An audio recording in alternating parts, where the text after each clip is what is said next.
এই যে কয়েকদিন পর পর আমাদের ই কমার্স কোম্পানিগুলো অনেকগুলো টাকা নিয়ে হাতিয়ে নিয়ে চলে যায়, যেমন ধরুন ই-ভ্যালি করেছে, অরেঞ্জ করেছে, বিভিন্ন এমএলএম কোম্পানি করেছে, এবং রিসেন্টলি ফ্লাইট এক্সপার্ট নামে একটা কোম্পানি করেছে। শত শত কোটি টাকা তারা হাতিয়ে নিয়ে চলে যায়। আমরা এমন একটা সিস্টেম করছি ডাক বিভাগে, এই প্ল্যাটফর্মে টাকাটা ডেলিভারি নিশ্চিত না হওয়া পর্যন্ত টাকাটা এখানে থাকবে। কাস্টমার গ্রাহক পণ্যটা বুঝে পেলে একটা স্লিপ আসবে, অনলাইন স্লিপ আসবে। সেই স্লিপটা আসার পরে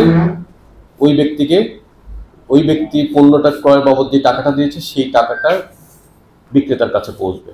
এর মাধ্যমে আমরা এই ডিজিটাল ই কমার্সকে গ্রাহক সুরক্ষা দেওয়ার একটা পথে হাঁটছি। আমরা ঢাকায় কিছু সেন্ট্রাল ট্রেনিং অ্যারেঞ্জ করেছি। অচিরেই বিভাগীয় শহরে আমাদের ডাক বিভাগে যারা কর্মকর্তা আছেন তাদেরকে এই ট্রেনিংয়ে আমরা যুক্ত করব। আগামী 1 মাসের মধ্যেই আরেকটা আইন ক্যাবিনেটে আসবে, বাংলাদেশে প্রথমবারের মতো পার্সোনাল ডেটা প্রোটেকশন অ্যাক্ট। এই অ্যাক্টটা না থাকার কারণে ইউরোপের বিভিন্ন বড় বড় কোম্পানির সাথে আমাদের সফটওয়্যার কোম্পানিগুলো কাজ করতে পারছে না, কারণ ইউরোপে একটা জেনারেল ডেটা প্রোটেকশন অ্যাক্ট আছে, জিডিপিআর। এই জিডিপিআর কমপ্লায়েন্ট না হওয়ার কারণে আমাদের সফটওয়্যার কোম্পানিগুলোর বিকাশ হচ্ছে না। তো আমরা আশা করি পার্সোনাল ডেটা প্রোটেকশন অ্যাক্ট আসবে।